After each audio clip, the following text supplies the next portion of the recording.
Good day, and welcome to the Bristol-Myers Squibb 2020 second quarter results conference call. Today's conference is being recorded. At this time, I would like to turn the conference over to Mr. Tim Power, Vice President, Investor Relations. Please go ahead, sir. Thanks, Orlando, and good morning, everyone. Thanks for joining us today for our second quarter 2020 earnings call. Joining me this morning with prepared remarks are Giovanni Caforio, our Board Chair and Chief Executive Officer, and David Elkins, our Chief Financial Officer. And also participating in today's call are Chris Boerner, our Chief Commercialization Officer, Nadim Ahmed, President Hematology, and Samit Hirawat, our Chief Medical Officer and Head of Global Drug Development. As you know, we've posted slides to bms.com that you can follow along with for David and Giovanni's remarks. But before we get going, I'll read our forward-looking statements. During this call, we'll make statements about the company's future plans and prospects that constitute forward-looking statements. Actual results may differ materially from those indicated by these forward-looking statements as a result of various important factors, including those discussed in the company's SEC filings. These forward-looking statements represent our estimates as of today and should not be relied upon as representing our estimates as of any future date. We specifically disclaim any obligation to update forward-looking statements, even if our estimates change. We'll also focus our comments on our non-GAAP financial measures, which are adjusted to exclude certain specified items. Reconciliations of these non-GAAP financial measures to the most comparable GAAP measures are available on bms.com. And with that, I'll hand it over to Giovanni on slide 3. Thank you, Tim, and good morning, everyone. I hope that everyone is remaining healthy and safe. As we continue to navigate the impact of the pandemic, I want to thank our colleagues around the world whose commitment to our mission and dedication to our patients has enabled us to continue delivering our medicines to those who are relying on us. Before starting the call, let me briefly comment on yesterday's news on Eliquis. We believe the IP for this medicine reflects the innovation we have brought to help patients with AF and VTE. In this regard, we are very pleased by the court's decision to rule in our favor on both patents. Let's turn to slide 4. We have delivered another very strong quarter with solid commercial performance, including a promising start with multiple launches, strong financial performance, and the achievement of important clinical and pipeline milestones that reinforce our long-term potential. Our ability to advance the business was enabled in part by our integration efforts. Our teams are working well across the organization. Our systems are coming together, and we are on track to deliver $2.5 billion in synergies by the end of 2022. With a strong foundation, a broad and deep portfolio and pipeline, and significant financial flexibility, I have never been more confident in the future of Bristol-Myers Squibb. Before I discuss our results, I will take a moment to talk about how our teams are coming back to the workplace and into the field. We are taking a thoughtful and phased approach to our return to the workplace. Our timelines and circumstances vary by market, and we are taking significant measures to protect the safety of our colleagues while we continue to deliver medicines to patients and enhance our long-term competitive position as a company. In locations where country restrictions permit and we can ensure the safety of patients, providers, and colleagues, we have resumed recruiting for our clinical trials. Our discovery researchers have returned to our laboratories to continue their vital work. Depending on local and regional conditions in the U.S. and globally, our sales and medical teams are continuing to effectively engage virtually and, where possible, returning to the field. We also continue to support the global COVID-19 response effort in a variety of areas, including working with researchers, the biopharma community, and the broader life sciences industry on ways to accelerate therapies for COVID-19. While uncertainty remains with how the COVID-19 pandemic will evolve, we have plans in place to adapt and ensure that our business continues to operate well. Now, let me turn to the quarter on slide 5. David will provide more details later in the call, so I'll take a moment to cover the highlights. First, I'm very encouraged by the resilience and strength of our business and the robust demand for our medicines. enabled by strong commercial execution. We posted $10.1 billion in sales, and while COVID-related inventory and demand dynamics had an impact on sales of our medicines in Q2, underlying dynamics remain very positive and fully aligned with our expectations. During the quarter, we also made important progress with our pipeline. We achieved 2 first-line lung cancer approvals for dual IO therapy. We delivered positive pivotal phase 3 results for Zeposia in ulcerative colitis, which we look forward to discussing with health authorities and presenting at a future medical meeting.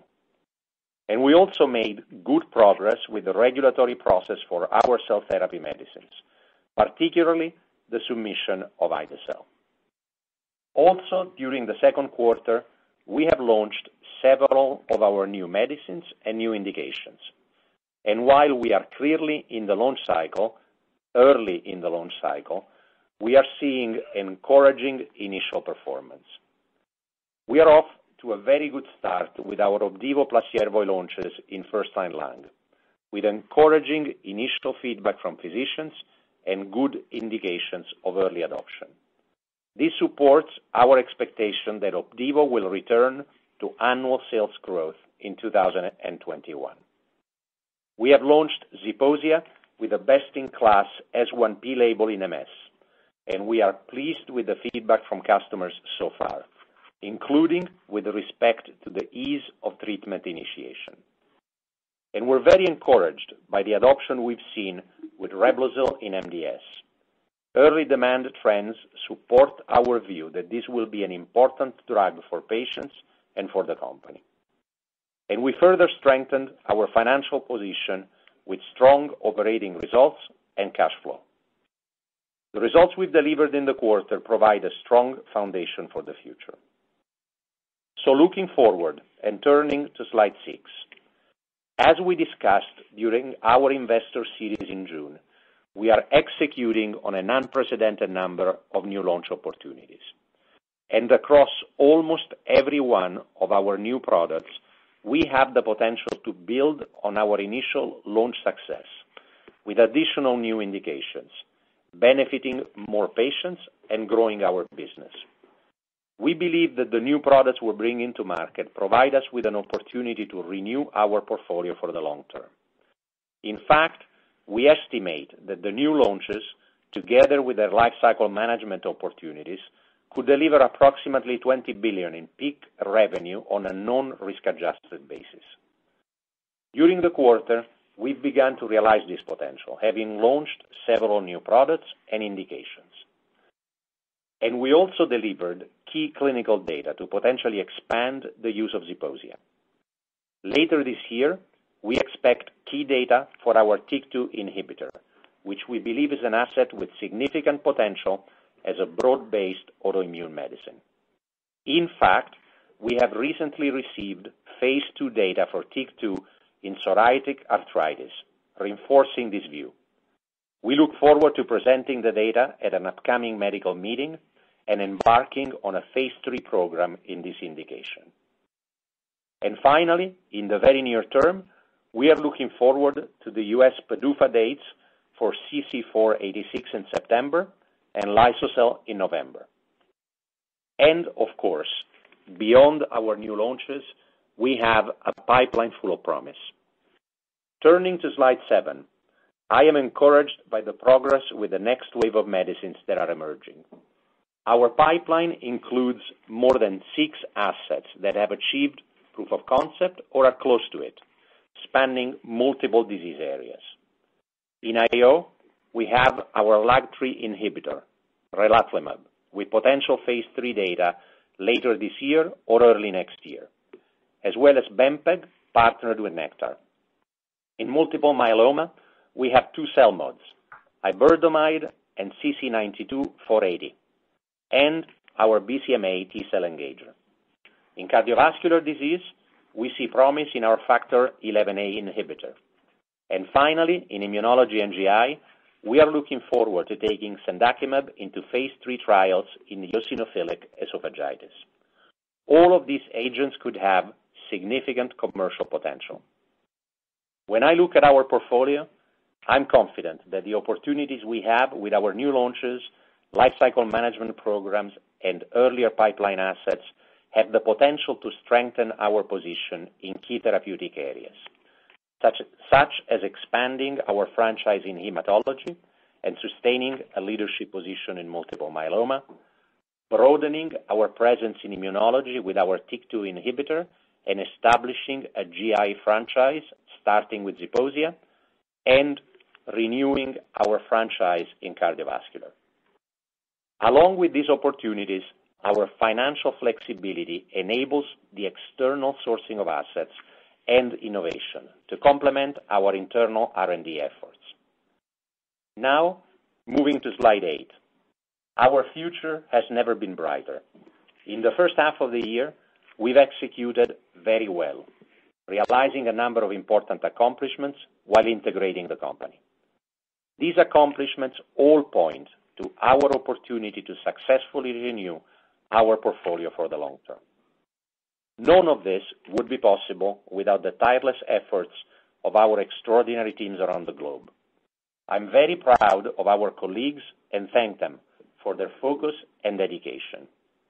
We have incredible talent in the company, and it is our priority to continue to attract, retain, and develop the best people. Before I hand it over to David, let me provide our perspective on the recent executive orders in the U.S. We are supportive of increasing access to medicines and reducing the out-of-pocket cost of medicines for seniors. Actions like the rebate rule would help achieve these goals. However, the IPI would not.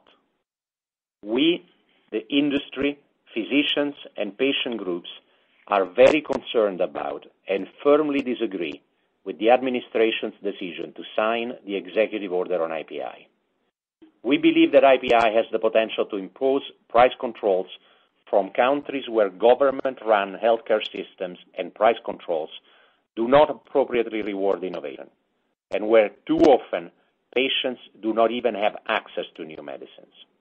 The policy of importing price controls from foreign countries, which the administration has described as having socialist healthcare systems, would have a significant impact on our industry in the U.S., starting with our ability to continue to invest in R&D and lead innovative research to treat disease at a time when we are leading the fight against COVID-19.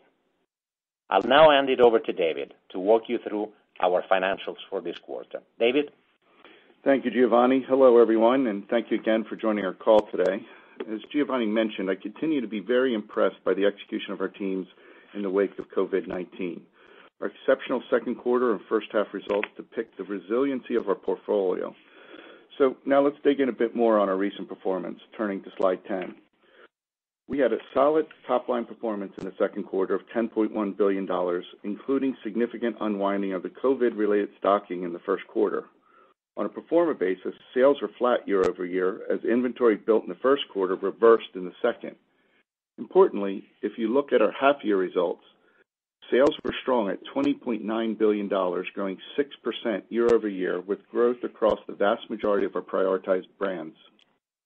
Now let's turn to our key brand performance, starting with Eliquis on slide 11. Eliquis demand trends remain robust with double-digit TRX growth of 20% in the U.S. versus prior year. As mentioned, we saw significant favorable impact from channel and patient-level stocking due to COVID in the first quarter, which, as expected, largely reversed in Q2. Second quarter global sales were approximately $2.2 billion, growing 6% versus prior year.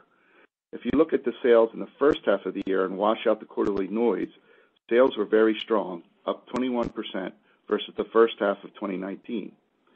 We would like to remind you of second half dynamics related to the coverage gap of Eliquis. As we've explained in the past, we accrue our liability related to this patient population when they enter the donut hole, which reflects a substantially higher impact in the second half of the year. Recall that there was a step up in the liability in 2019 where the manufacturer responsibility increased from 50% to 70%. So this factor has not changed for the full year in 2020, there are additional drivers to keep in mind. First is our mix. Medicare is an increasingly large component of Eliquis. And second is the size of the coverage gap per patient. It increased in 2020 compared to last year. This further increases the gross to net accrual in the third and fourth quarters.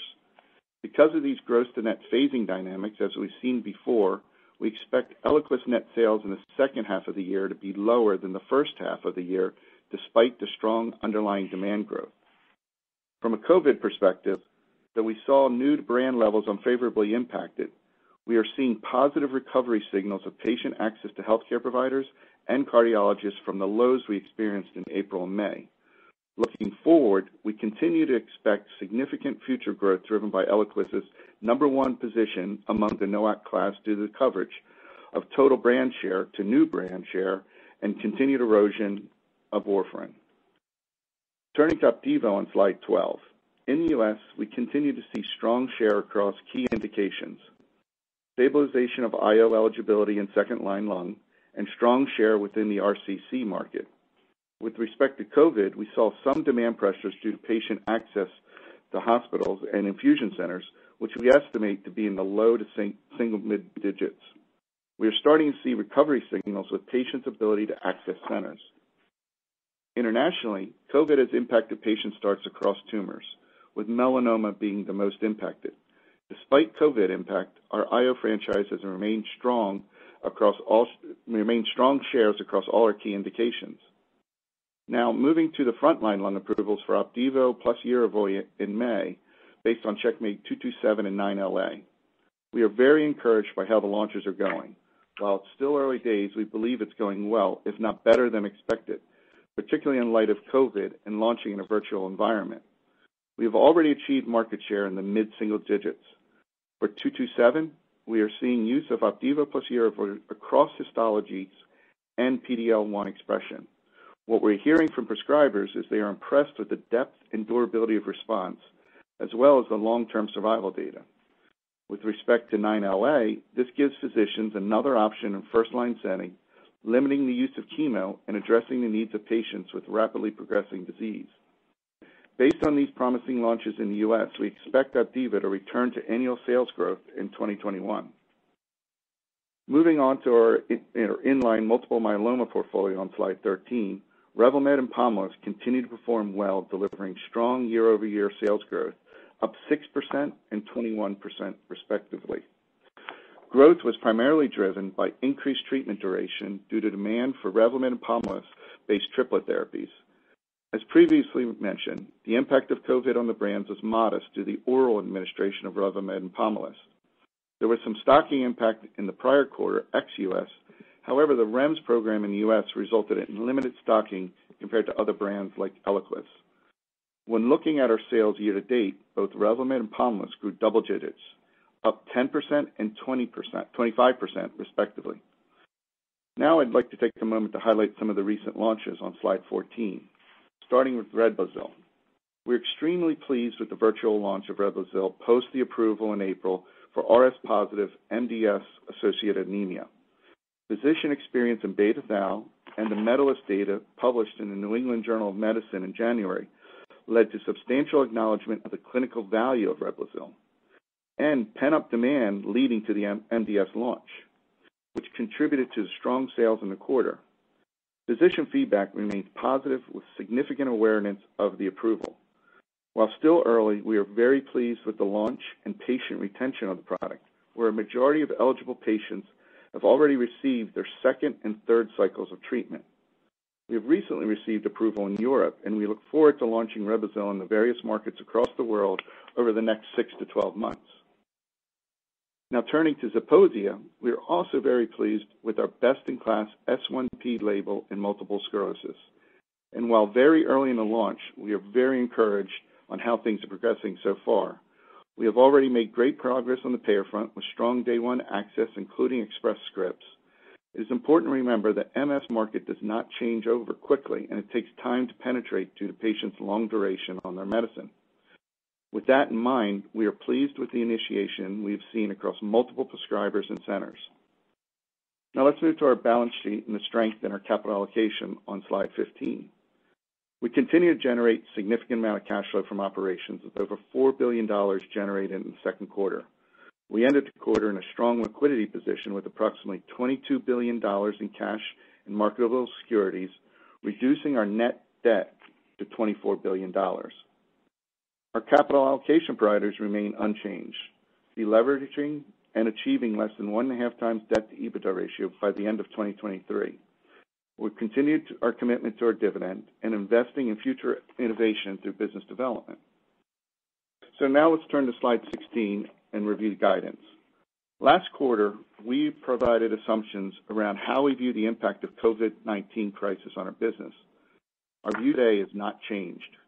As a reminder, we assumed the peak impact would occur in the second quarter with a return to a more stable business environment in Q3 and minimal impact in Q4. So far, the key factors we assumed are also playing out as we expected. Those were products that saw significant advanced buying at the end of Q1 will see that inventory work down during the rest of the year, mostly in Q2, which I described earlier. The remaining inventory will work its way out in the second half of the year. The second factor was the reduction in new-to-brand prescriptions and physician-administered products during Q2, recovery in Q3, and fully recovered in Q4. And lastly, we were planning to resume all clinical trial activities by year-end where restrictions have been lifted. Now, based on the strength of our results in the first half of the year, we are narrowing our revenue range, updating our tax rate, and as a result, increasing our 2020 adjusted EPS guidance. We now expect revenue to be between $40.5 billion and $42 billion based on strong performance and currency improvement. We expect expenses to be at the high end of our range as we invest in our launch products and accelerate the resumption of clinical trial activities in the second half of the year. And we expect our tax rate to be between 16 and 17%, primarily driven by favorable post-close tax initiatives and earnings mix. With these changes, we are increasing our EPS range to $6.10 to $6.25. Our revenue guidance takes into account the donut hole effect affecting Eliquis in the second half of the year, and as I discussed earlier, as well as the competitive dynamics associated with some of our established brands. Remember, as I mentioned earlier in the year, we project revenue from our established brand portfolio to decrease about 30% for the full year on a pro forma basis compared to 2019, which is mainly coming from our international business. Lastly, as Giovanni mentioned, we are on track to deliver the $2.5 billion of synergies by the end of 2022, with 1/3 of those expected to be delivered this year. Before we move on to question and answer, I want to close out by saying how delighted I am with our robust execution in the first half of the year.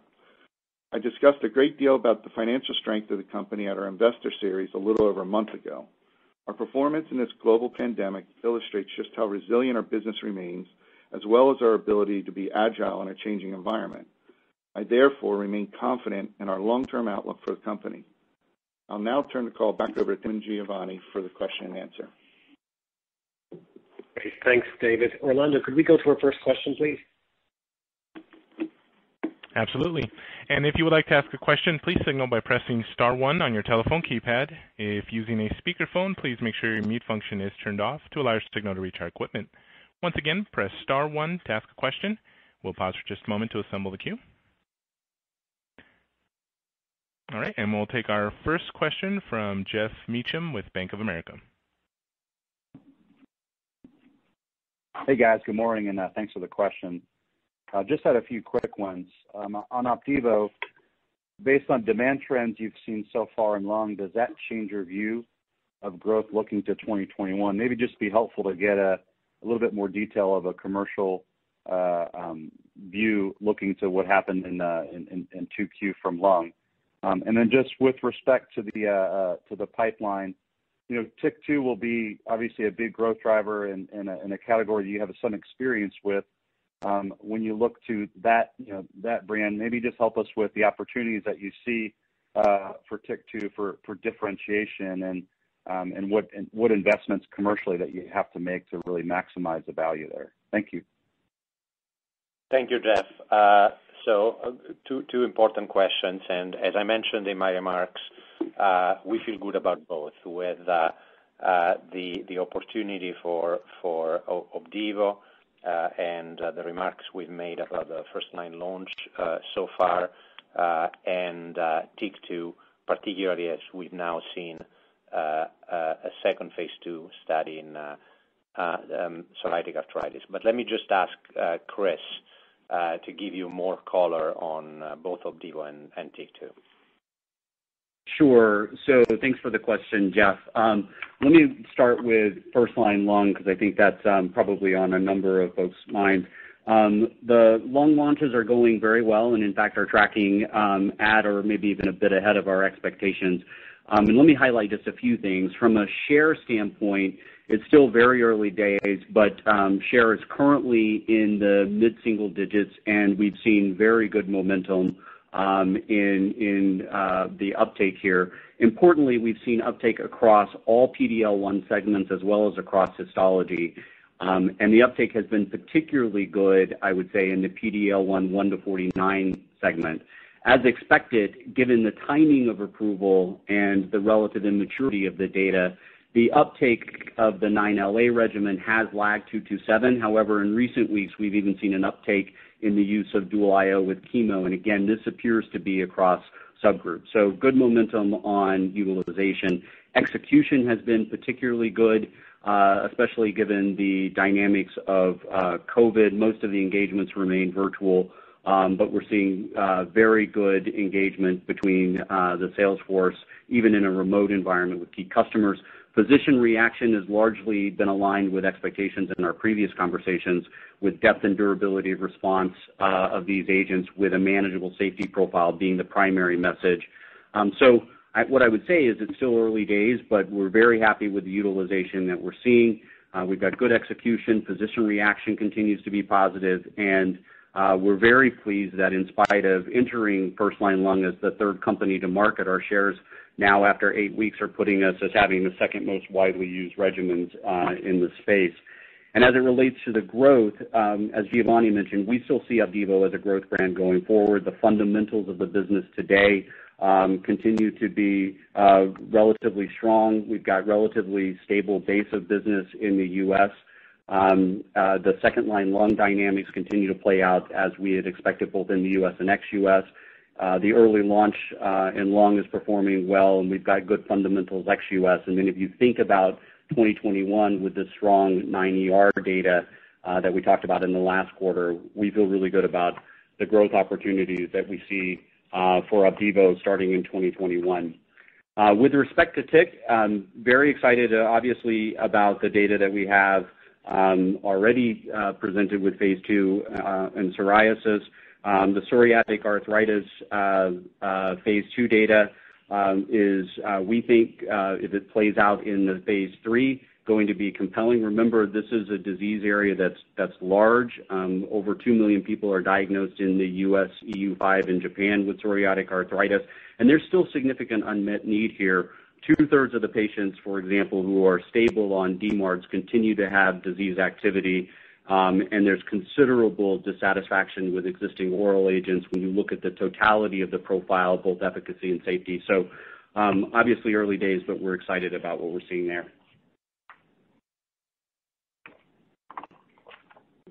And we'll move on to our next question from Terence Flynn with Goldman Sachs.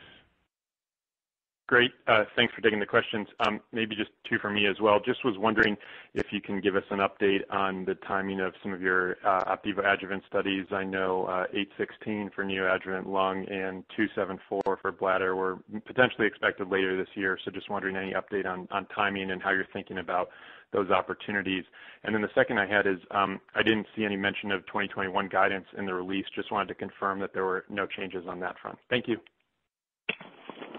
Thank you, Terence. Let me just briefly comment on guidance, and then I'll ask Samit to give you a perspective on the adjuvant readout. So based on where we stand today, we are reaffirming the guidance for 21. There is really nothing that has changed. The assumptions for COVID are playing out as we thought. The business is strong. We've given you some comments on early positive indicators. Of course, there is a number of considerations that we discussed last quarter, they remain very valid today. We've made a number of assumptions regarding COVID, particularly the end of the year and into next year. I think we'll have to see how those play out. And obviously, as you know, there is significant variability there. And at this point, we've not really included any impact from U.S. healthcare reform in our assumptions, because there, again, it's early days and difficult to understand what any impact may be. But when you look at our assumptions and the strength of our business, we're reaffirming the guidance for 21 at this point. Samit? Yep. Thank you, Giovanni, and thanks, Terence, for the question. For adjuvant, certainly many opportunities in front of us beyond the still available opportunities in the metastatic setting. We're looking forward to a few readouts within the overall holistic program that we have across several tumor types. The ones that we're looking forward to in 2020 would be melanoma, checkmate 915, potentially reading out towards the end of this year. And then, of course, muscle-invasive bladder cancer, checkmate 274 is the other one. And then you already mentioned a potential PCR endpoint readout for non-small cell lung cancer at the end of this year. And then in 2021, we're looking forward to the readout for esophageal cancer as well, and then others come in 2022 and beyond. Great. Thanks so much. Orlando, can we go to the next one?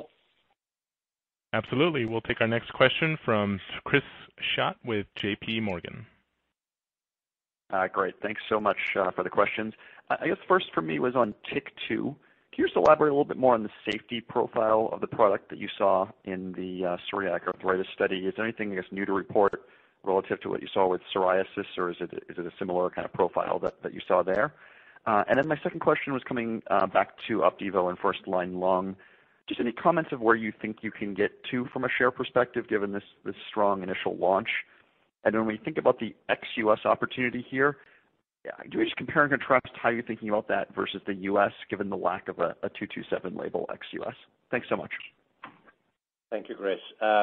Samit, why don't you start on TYK2, and then Chris can provide some update on Opdivo. Thanks.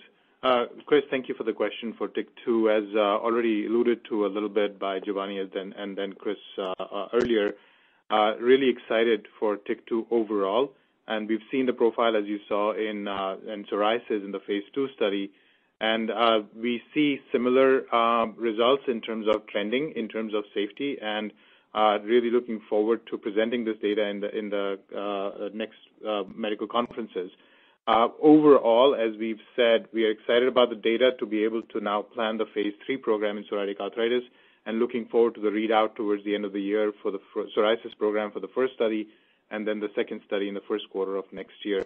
So nothing to report as a differentiation at this time from what we've already known from a safety perspective.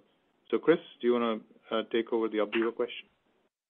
Sure. Thanks for the question, Chris. So one of the things that we're most pleased about with respect to what we're seeing in the early dynamics in the U.S. is that, as we had suspected, physicians are not pigeonholing the dual IO regimen to a specific patient type. In fact, as I mentioned before, we're actually seeing good uptake of the 227 regimen really across segments, across PD-L1 expression levels, as well as across histologies. What I would say with respect to the patients that have gone on therapy thus far, within the 1 to 49 segment, the patients are generally those who are requesting non-chemo options, or they may be frail patients who can't tolerate chemotherapy. We are seeing some utilization in the greater than 50% population for patients who want or maybe need a more aggressive option than single-agent PD-1.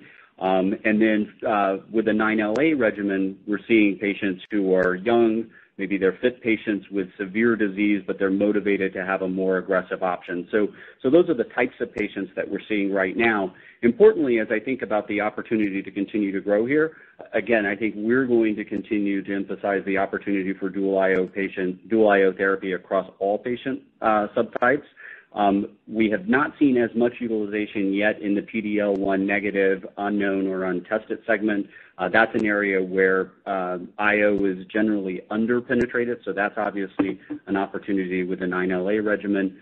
So we think we have a number of opportunities where we can continue to drive utilization across patient segment types in the U.S. Outside of the U.S., obviously we won't have 227 on label. However, I'd say a couple of things. First of all, the data will be publicly available, and obviously as appropriate, our medical teams will be engaging on that. The 9LA data, by the time we launch, will obviously continue to mature.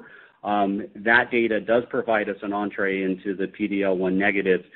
So those are some of the dynamics that I think will be at play as we get into the ex-US market. But again, I think we'll continue to update you as we get closer to the timing of that approval. Perfect. Thanks, Chris. Fernando, I think we're ready for the next one. Okay, and next we'll hear from Tim Anderson with Wolfe Research. Thank you. I have a question on the Eliquis patent ruling. Your press release last night said you expect generics sometime after 2026, but before 2031. I think everyone on the analyst side expects generics around mid-2027, assuming you get pediatric exclusivity. But I'm wondering if that exclusivity could actually extend beyond that based on that press release language. You've done settlements with lots of generic challengers. You've never made any of those terms public. So is there a reasonable possibility that generics don't arrive until something like 2028 or maybe even later? And then on ozanimod and ulcerative colitis from the True North trial, will there be something differentiating in the data relative to the current in-market competitors besides this just being a different mechanism? Thank you, Tim. Let me start on Eliquis, and then Samit will provide some comments on True North. So first of all, let me say we've always been confident in the strength of the IP for Eliquis, and as you alluded to, and just as a background, the IP covering Eliquis is a compositional matter patent which expires in November of 26 with a potential pediatric extension to May 27, and a formulation patent which expires in 31. And we're very pleased with the outcome when the strength of both patents has been confirmed yesterday. So this does mean that there is potentially some extension beyond the 2026 compositional matter patent, obviously if we are successful at maintaining the formulation patent upon appeal. And you are right that we've settled with a number of companies, and the terms of those settlements are confidential. And Joanne, thank you. I'll take on the ozanimod question. Thanks for the question, Tim. I think a couple of things to note. Number one, the current treatment pattern for patients with ulcerative colitis primarily is dependent on biologics, and I think there is still an underserved patient population because of the need for additional treatments, and a therapy that is safe, effective, and can actually be delivered orally is going to be important. And then, if you recall, the trial actually enrolled patients both who were biologic naive as well as biologic pretreated. So there is an opportunity over here for patients to be treated in the pre-biologic setting as well. Zeposia, as you've seen from the MS label, is the best-in-class safety profile with the absence of the first dose monitoring, both for the cardiovascular aspect of it and the lack of required broad-based ocular testing in this drug. Now, from the phase 3 UC trial perspective, as we look at Zeposia, and obviously the data will be presented in the future medical meeting, but it is not only met the primary endpoint, but we see very important, very significant results in the secondary endpoints as well, including the improvements in the endoscopic findings, which is very uncommon for many of the drugs out there, and these are very stringent definitions that have been used in the trial. So overall, what I would say is from a safety perspective, as well as from the efficacy perspective, you will see that this drug, which can be given orally, is differentiated, and we are looking forward to the dialogue with the health authorities and agencies for submission. Chris, I wonder if you would like to comment as well. Sure. The only thing I would add to what you said, Samit, is that remember in UC, the unmet need here is really for oral options with efficacy that's comparable to biologics, but with a better safety profile than you see with existing biologic agents and JAK inhibitors. There's obviously in this space a lot of competitive noise, and the data are going to evolve, and clearly we need to wait for the full True North data set to be presented. But based on what we know today and the data that we've seen, we feel very good about the Zeposia profile in UC. The efficacy appears to be in line, with biologics. but with better safety. And specifically, we're not seeing either here or in the MS profile the rates of serious infections or thrombosis or malignancies that have led to black box warnings for a number of the TNF inhibitors and JAKs. So given the chronic nature of this disease, we think Zeposia is going to have a role to play. It's an oral agent. As you noted, Tim, in your question, it has a unique mechanism of action, which actually is important given the chronic nature of this disease, and it offers a better benefit-risk profile potentially than existing agents. Thanks, Chris. I think we're ready for the next one, Orlando. And we'll go to Steve Scala with Cowen. Thank you. If I can ask 3 follow-up questions. First, on Eliquis, are the settlement dates fixed now, although undisclosed, or in some way are they dependent on the 2031 patent? Secondly, you've said many times that Opdivo is likely to return to growth in 2021. Can you clarify, is that for the full year, the second half of 21, the fourth quarter of 21, and is it dependent on adjuvant lung approval? And then lastly, on Ida-cel, has the FDA indicated that they still plan to review Ida-cel in an 8-month review cycle, or have they not said that one way or the other? Thank you. Thank you, Steve. Let me maybe take the 3 very quickly. So as I mentioned, the details of those settlements which are complete are confidential. And again, as I said, there is clearly potential for some extension beyond 26. I would say in between 26 and 31, depending on the outcome of the appeal. And I don't think there's anything more than we can say about that. With respect to Opdivo, what we've commented on is that the brand has an opportunity to grow in 2021. We're not really providing quarterly breakdowns of the growth, but we feel really good about where we are based on the strength of the current business and what Chris has mentioned earlier about first-line lung and the approval potential in first-line renal based on 9ER, and this would be the main driver. I think the only thing we can say for Ida-cel is what we've already communicated. We have requested a priority review, but it's obviously the agency's decision to make that comment. Samit, anything? Yeah, I think in addition to that, we have a breakthrough therapy designation as well. So overall, the agency will take a look at the data itself, which we are very excited about, and then, of course, the overall status of the program that we have. Chris, anything to add on Opdivo? No, I think you've covered Opdivo well. What we've said is that the trajectory of the growth will be determined by the adjuvant indications, but we feel very good about the growth opportunities starting in 2021 based on the dynamics I mentioned. Right. Can we go to the next one, please? And we'll hear from Kushal Patel with Guggenheim Securities. Hi, team. Thanks so much for the question on behalf of Seamus.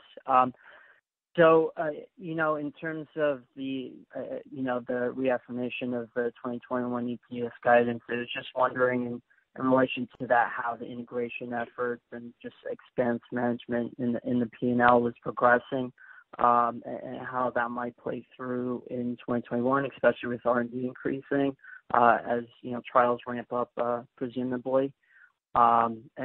Just push and pulls for, I guess, the synergies there, and then potentially any comments in regard to the elections. And then the second question, just with the cash pile building up, wondering how the team is thinking about, deals in the future, maybe bolt-ons, just any color there would be nice. Thanks. Thank you. David? Yeah, so thank you for the question on the integration and synergies. Look, as Giovanni and I both said on the integration side of things, we're really pleased with how quickly everything has gone. And we're very fortunate to get the vast majority of people in the roles, over 90% prior to COVID situation hitting us, which was very fortunate because everybody knew their roles and the reporting relationships, and that really enabled everyone to come together. I think also just having a crisis like this, everyone's working remotely and getting through it, and the way everyone's reacted to focus on meeting patient needs and making sure we're getting product at the door has really, I think the cultural integration has sped up. And we've seen that through the surveys we've done from an employee engagement perspective. You also know, on the integration side of things, we mentioned before that we announced all the major sites around the world, and there was a high overlap there. So people know where they're going to be working. So again, that helps from a cultural aspect. On the synergy side, as I said in my call, things are going very well. We're going to achieve 1/3 of those next year. I think the team is doing an amazing job. Within a couple weeks after us closing the deal, we got all of our major suppliers together, and we saw about $1 billion of the $2.5 billion coming from third parties. And we feel very, very confident in how we're executing against those synergies. Yeah, with respect to capital allocation, you had a question. Nothing really has changed with respect to capital allocation. And what I would say is that, as we've said in the past, our priority for capital allocation, the central pillar of that, has always been to continue to source external innovation through business development. So that's very much a priority for us. And as you know, we look at business development from the perspective of deals that are sort of aligned strategically with the therapeutic areas we know well, where there is a potential for breakthrough science, and obviously we're disciplined from a financial perspective. So we're very active looking at potential deals across the board to strengthen our discovery platform, increase the number of collaborations we have, and pretty much across the board. So you are right that our financial positions continues to strengthen, and business development remains an area of focus for us. Thanks, Giovanni. Orlando, could we go to the next one, please? Yes, we'll hear from Andrew Baum with Citi. Thank you. A couple of questions, please. Firstly, to Giovanni, could you give us the true level of concern in the industry, but also in Bristol regarding the President's executive order on most favored nations, IPI, that you referred to in your opening comments? Ostensibly, it would seem that the requirement for having a favorable CBO score and the HHS being able to validate that is a requirement which doesn't seem likely given what happened last time. So what is the real risk that changes and therefore this proposal has legs? I'm just trying to understand how real the threat is and whether something has changed and we shouldn't be quite as relaxed as we are given the last time round. Second, perhaps Samit could talk to some of the forthcoming data at ESMO. You have a deep tranche of immuno-oncology agents, CCR25, IL-8, among others. What data will we see at ESMO? And then finally, just on the COVID impact for Eliquis ex-US, particularly in Europe, where obviously there's a delay in reimbursement, how much scope do you see for NOAC market share increases as a function of COVID and trying to keep patients out of medical centers from getting their INR measured? Thank you. Sure. So let me start on government related issues.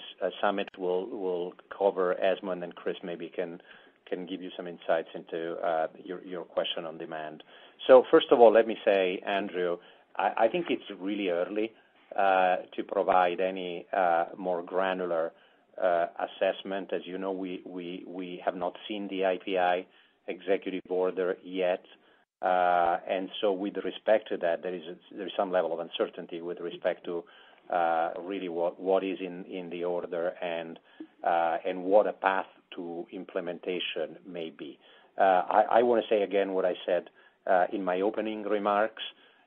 We feel very strongly that it is not the right direction for the U.S. to go. I think our view is shared, and not just across the industry, but providers and patients associations and other policy stakeholders are aligned with our view. I think the solution to patient affordability issues in the U.S. is to work on patient affordability issues. It is really not to import models and pricing levels that are not working internationally into the U.S. And quite frankly, the IPI doesn't do as much for patients as we should be doing for patients. So our industry continues to be really open to discussing different types of solutions with the administration that would help patients more, but also would enable us to continue to invest in innovation. I think that's really important at a time in which everybody understands the importance of our industry, which quite frankly is primarily a U.S. industry in fighting disease. The impact of IPI in the version at least we knew would be extremely significant on our industry and the ability to continue to invest in innovation. And we hope that we are able to move into directions that are better for patients in the U.S. From our perspective, when you think about our portfolio, it's clearly much more differentiated today than it was in the past across multiple segments. And when you look at our sales, it's about 40% internationally and 60% in the U.S. In the U.S., Part B, just as a reference point, it's about 15% of our business. With respect to your question about the rebate rule, I think we would have to see how HHS goes about really thinking about the various sort of implications of a rebate rule and assess what the cost of that would be versus the benefit. So I'm not sure I can really speculate on how that would be certified and whether the issues that were raised in the previous version would even be an issue at all at this point. I think that's as much as I know at this point. Samit? Yeah, thank you. Thanks, Andrew, for the question on the ESMO. I think the way to look at it is there are several presentations or data that are being presented at ESMO, primarily from the phase 1 studies and some updates. But the most important one to focus on would be Checkmate 9ER for renal cell cancer, because that certainly is a differentiating therapy. And as Chris mentioned earlier, as well as you heard in the other comments in earlier presentations, inclusive of all subtypes or and inclusive of the favorable risk population, which is currently not covered through our data in the dual IO setting. There will also be that update on the dual IO with a 4-year follow-up for that study. So those two are going to be key as they provide a better way to look at treatment for patients with renal cell cancer with the dual IO. And then, of course, we're looking at potentially getting the 9ER approval later. And so that will certainly provide an additional way to treat these patients from a safe and effective medicines perspective. There was a third question on... Yeah, so thanks, Andrew, for the question on Eliquis. So let me just say at the outset that fundamentals for Eliquis remain very strong, both in the U.S. and ex-U.S. We're the number 1 OAC in 12 markets now globally. We're the number 2 in 5 additional markets, and the fundamentals, again, are very strong. With respect to COVID impact, there are really 2 things that are at play. As David mentioned, there's an inventory work down of the inventory build that we saw in Q1. That's the largest COVID impact that we've seen for the quarter. That's mainly been in the U.S., though not exclusively, but the main impact was in the U.S. And then there's been a smaller impact on demand, and that's reflective of the fact that the OAC market has been impacted by new patient volumes that have come down. The negative impact was most significant in April. It's begun to recover. We've really not seen an impact on total patient volumes. As you note, one of the potential upsides for Eliquis has been, well, first of all, that Eliquis has been disproportionately unaffected by COVID relative to other players. And then secondarily, we have seen, as you alluded to, in a number of markets, the desire to try to keep patients out of hospitals and institutions, and that's impacted warfarin share. So we've seen a decrease in warfarin share from about 16% at the end of the first quarter to about 14% in June, and that's reflective of, we think, new patients initiating on DOACs as opposed to warfarin. As you allude to, unlike warfarin, DOACs don't require extensive monitoring or dose adjustments, and so as a result, we've seen some IDNs and a number of governments seek to reduce exposure of those patients, and Eliquis has disproportionately picked up that share loss. So that's certainly been an opportunity coming out of COVID. Thanks, Chris. Let's go to the next one. And we'll hear from Naveen Jacob with UBS. Hi, thanks for taking my question. Can you hear me okay? Yes, Naveen. Perfect, thanks. Just a few, if I may. On Reblozyl, a strong quarter. Wondering how much inventory build there was relative to demand. And if you could remind us about the timing of the first-line MDS study readout. Are there any interim analyses that could happen earlier than the final look? And then also the timing of the MF study, please. And then just a question on your early-stage pipeline. I think you recently moved your LPA antagonist into phase 2 for IPF. Wondering if you could discuss any kind of activity that you may have seen in phase 1B that moved that decision to move that asset into phase 2. Thank you, Naveen. Why don't we ask Nadim to start, and then Samit will cover a couple of your pipeline-related questions. Great. Naveen, thanks for your question. So one thing I do want to reiterate that you heard earlier, overall, we're very encouraged by the launch of Reblozyl, and especially the ability of our commercial teams to pivot to a virtual launch. And we have seen good early adoption so far, especially, and I think some key factors here are the significant unmet need in MDS, especially in ESA refractory patients, the unique mechanism of action of Reblozyl, and of course, our field teams that have very good experience and knowledge of MDS and the relationships of MDS prescribers has allowed us to get that access. And we have good access with payers now that we have a permanent J-code since July. So coming back to your question, Naveen, there are some kind of short-term dynamics here, partly COVID and the impact of blood shortage. On your specific question about inventory, this is a product that's shipped directly to our customers and sites, so that isn't really in play here.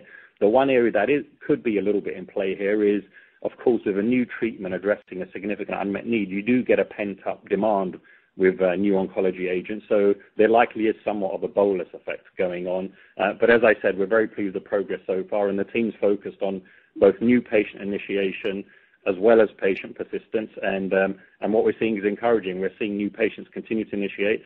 We're seeing most patients go on to receive their second and third treatment. Customer feedback remains very good. Brand awareness is high, driven by our field teams.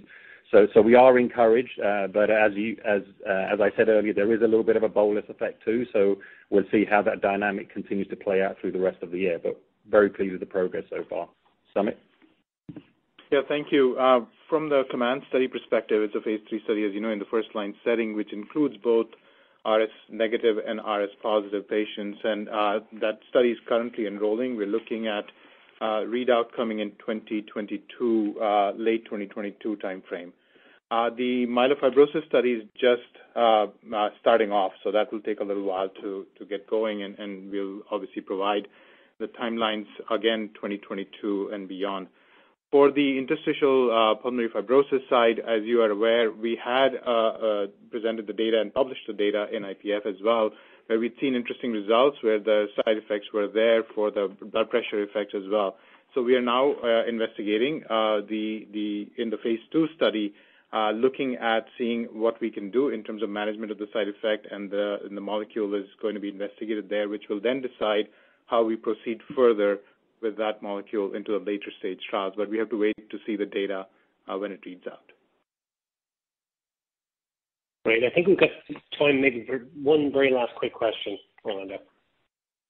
All right, we'll get that question from Matt Phipps with William Blair.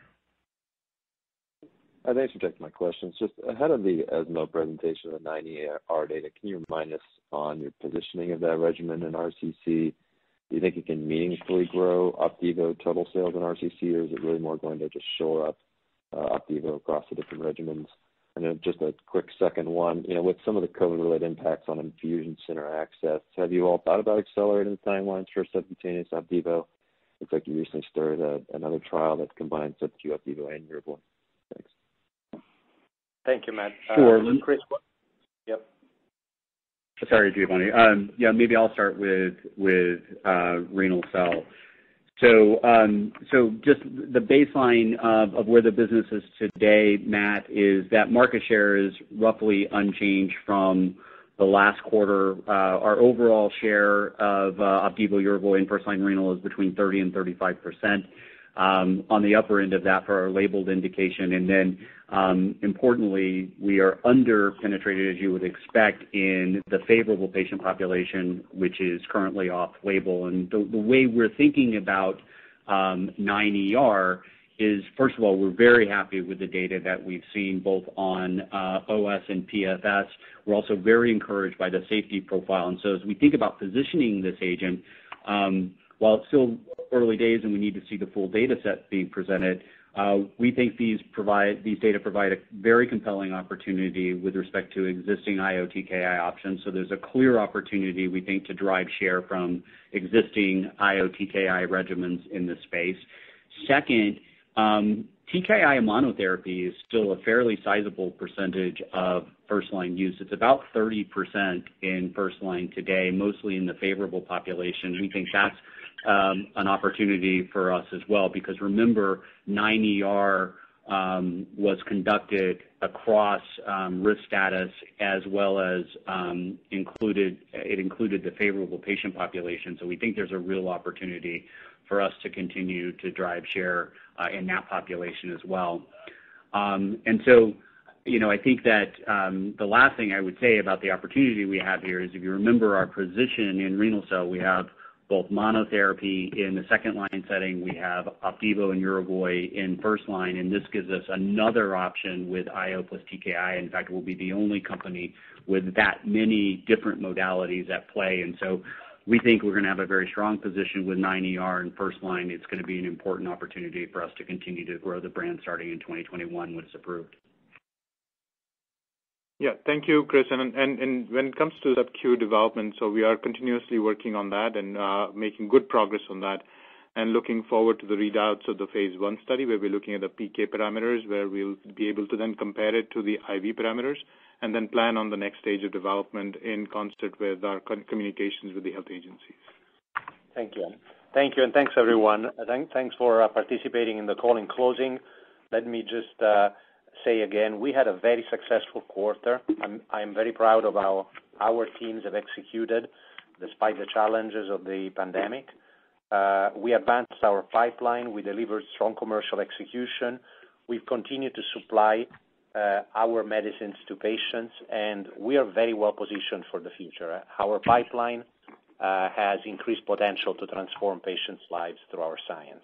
Thanks, everyone, for participating in the call, and as always, our team will be available to answer any other questions you may have. Thank you. And ladies and gentlemen, that does conclude today's call. We thank you for your participation. You may now